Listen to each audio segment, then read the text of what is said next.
ምስጋና እግዚአብሔር በምንተአኽም ተመስግንዎ። እግዚአብሔር በምንተአኽም ተመስግንዎ። እግዚአብሔር ይመስገን ብምባል ድዩ ምስጋናስ ከመይ ኣይኮነን። እግዚአብሔር ይመስገን መግለፂ ልባዊ ምስጋና እምበር ምስጋና ኣይኮነን። ምክንያቱ ልባዊ ምስጋና እቲ ኣብ ልቢ ዝመልእ ሓጎስ እዩ። እቲ ኣብ ሕልና ዝሰፍን ሰላም እዩ። ካብ ልቢ ዝተረፈ ኣፍ ይናገር ከም ዝበለ ጎይታ ምስጋና ማለት ኣብ ውሽጥኻ መሊኡ ሰላም ንሰብ እንትፈስስ እዩ። ስለዚ ኣማናዊ ምስጋና እቲ ኣብ ልቢ ዝመልእ ሓጎስን ሰላምን እዩ። እግዚአብሔር በቲ ኣብ ውሽጥኻ ዘሎ ሰላምን ሓጎስን እዩ ዝምስገን። ብቓላት ዝግለጽ ምስጋና ድማ ናይቲ ልባዊ ምስጋና መግለፂ እዩ። እግዚአብሔር ተመስገን ካብ ምባል ብላዕሊ እግዚአብሔር ዝሐጉሶ ኣሕና ሕጉሳት ምዃንና እዩ። ብዝተዋሃበና ሓጉሳት እንተኮይንና ሰላም ኣለና።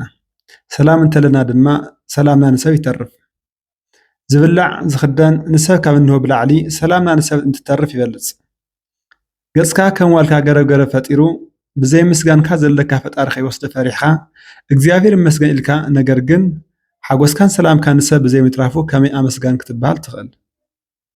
ቅኑዕ ህይወትካ በዓል ምስጋና ምዃኑ ኣይትፈልጥን ዶ? ምስጋናኻማ ብምንታይ እዩ ዝግለጽ? ሕጉስ ብምዃንካ ምስጋና ምዃኑ ኣይትፈልጥን ዶ?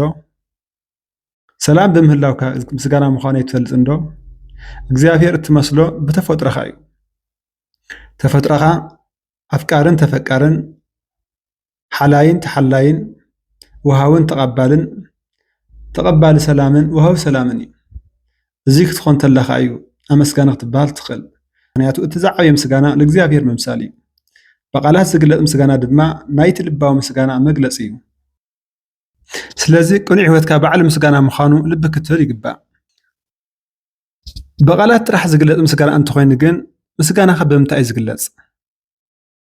ብቓላት ዝግለጽ ጥራሕ ምስጋና እንተኮይኑ ግን ምስጋናኻማ ብምንታይ እዩ ዝግለጽ? ብቓል ጥራሕ ድዩ? ቃል ጥራሕ ደኣ እሞ ሰይጣን እንኳ የመስግን እዩ።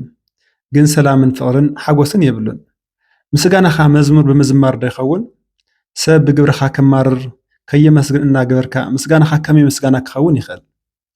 ምስጋናኻ ናብ ኣምላኽ ብምስጋድ ዶ ይኸውን?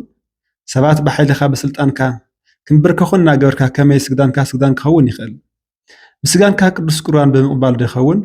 ቅዱስ ቁርባን ዝተቐበለ ሰብ እናሰቓኻ ከመይ ቅዱስ ቁርባን ኣባኻ ክኸብር ይኽእል?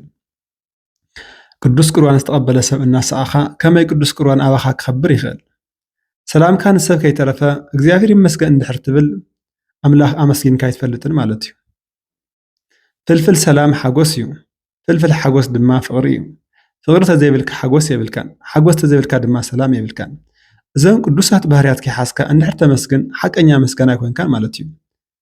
ካብ ኩሉ ዝኸብድ ንእግዚአብሔር ሓሻዊ ኣመስጋኒ ምዃን እዩ። ሓቀኛ ኣመስጋኒ እንተኮይንካ መጀመርያ ፈጣሪ ብዝሃበካ ትሓጎስ። ኣብ ልብኻ ዘሎ ናይ ሓጎስ ከተማ ሓጎስ ምልኣይ እዩ። ኣብ ልብኻ ዘሎ ናይ ሓጎስ ከተማ ሓጎስ እንትመልእ ድማ ሓጎስካ ኣብ ቅድሚ ጎይታኻ ኣፍስሶ። ከም ኣዴኻ ቅድስቲ ድንግል ማርያም ነፍሰይ ንእግዚአብሔር ኣዝያ ተኽብሮ ናይ ባርኢ ሕማም ርኢ እዩ እሞ መንፈሰይ ድማ ብኣምላኸይ ብመድሓኒተይ ትሕጓስ ኢልካ ግለጾ። ድንግል ማርያም እዚ ኢላ ክተመስግን ከላ ብዙሕ ጎደሎ ምድራዊ ጸጋ ነይርዋ እዩ።